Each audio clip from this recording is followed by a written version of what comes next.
Welcome back to Unlimited Reads. You're with Chris, and thanks for joining me today as I'll be sharing with you all the new release books I'm looking forward to next year. It is going to be a very good year, and this is a hell of a list. So let's kick it off with the first book. Coming in May, we have Never Flinch by Stephen King, which is the next Holly Gibney book. Now, I know that Stephen King fans, a lot of them aren't wrapped with this, but I happen to like Holly as a character, and I really enjoyed the last book, and I am looking forward to this one. So let's see what this one's about. When the Buckeye City Police Department receives a disturbing letter from a person threatening to kill 13 innocents and 1 guilty in an act of atonement for the needless death of an innocent man, Detective Izzy Janes has no idea what to think. Are 14 citizens about to be slaughtered in an unhinged act of retribution? As the investigation unfolds, Izzy realises that the letter writer is deadly serious, and she turns to her friend Holly Gibney for help. Meanwhile, controversial and outspoken women's rights activist Kate McKay is embarking on a multi-state lecture tour, drawing packed venues of both fans and detractors. Someone who vehemently opposes Kate's message of female empowerment is targeting her and disrupting her events. At first, no one is hurt, but the stalker is growing bolder, and Holly is hired to be Kate's bodyguard, a challenging task with a headstrong employer and a determined adversary driven by wrath and his belief in his own righteousness. So, Holly Gibney is obviously up for a challenge in this one, and I can't wait to read about what she does, because she is fast becoming one of my favourite Stephen King characters. Next up, we have Paranoia by James Patterson and James O. Bourne, due for release in January. This is the 17th Detective Michael Bennett thriller, and I'm looking forward to this one, so let's see what this one's about. A serial killer is taking out cops in New York City. Could Detective Michael Bennett be next? Michael Bennett says a prayer every time he witnesses a death. In his line of work, it happens all too often. But lately, he's attended so many police funerals that his deepening sadness is crossing into the zone of suspicion. Bennett must find the person responsible for the deaths of his friends before he becomes their next target. With a new baby on the way, Bennett's protective instincts as a father, a colleague and a detective have never faced a bigger test. So it's fairly brief, it's very vague on what it's about, but I'm looking forward to it nonetheless. Next up, we have Private Dublin by James Patterson and Adam Hamdy. This is the 20th book in the series, and I really like it, and is due out in May. So let's find out what this one's about.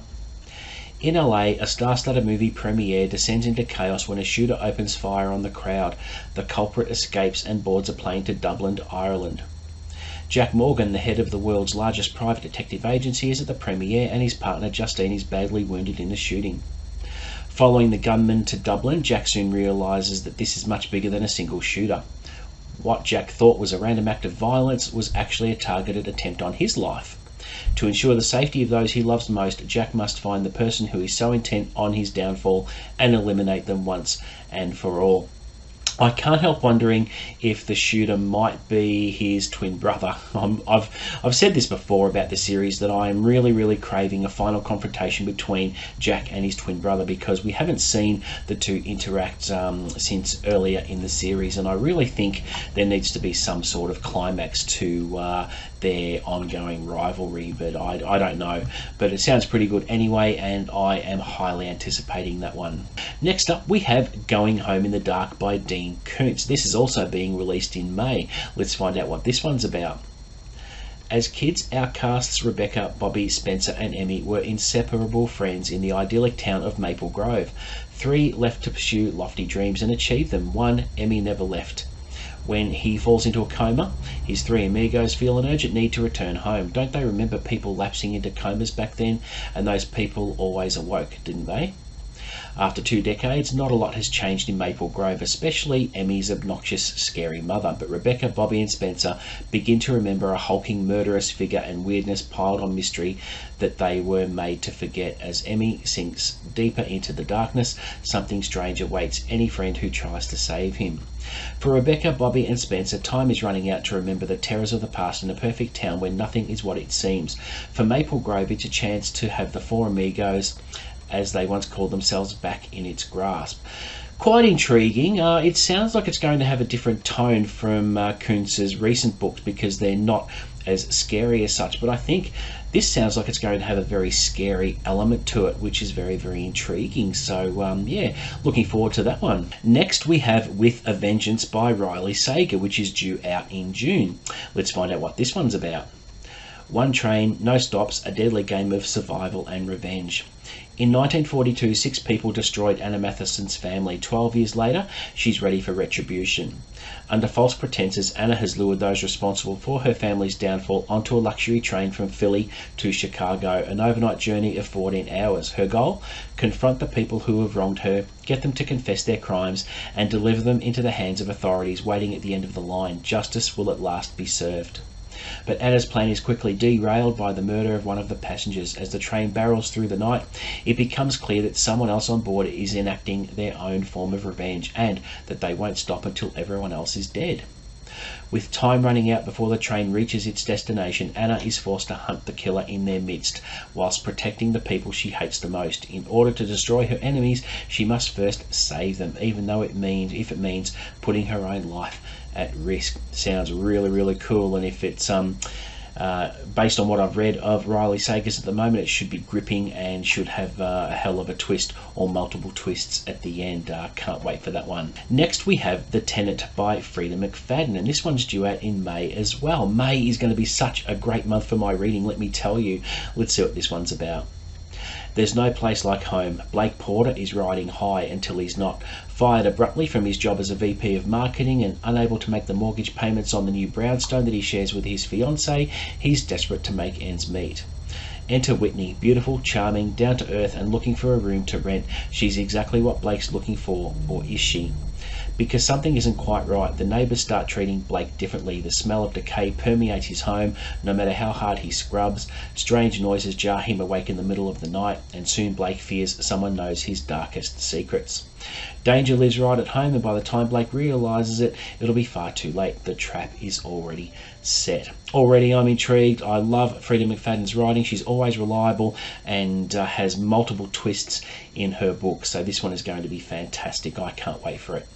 Okay, next we have Catabasis by R.F. Kuang, and this one's due out in September. It's a fantasy title, but I did really enjoy her thriller suspense novel Yellowface last year. I thought it was great.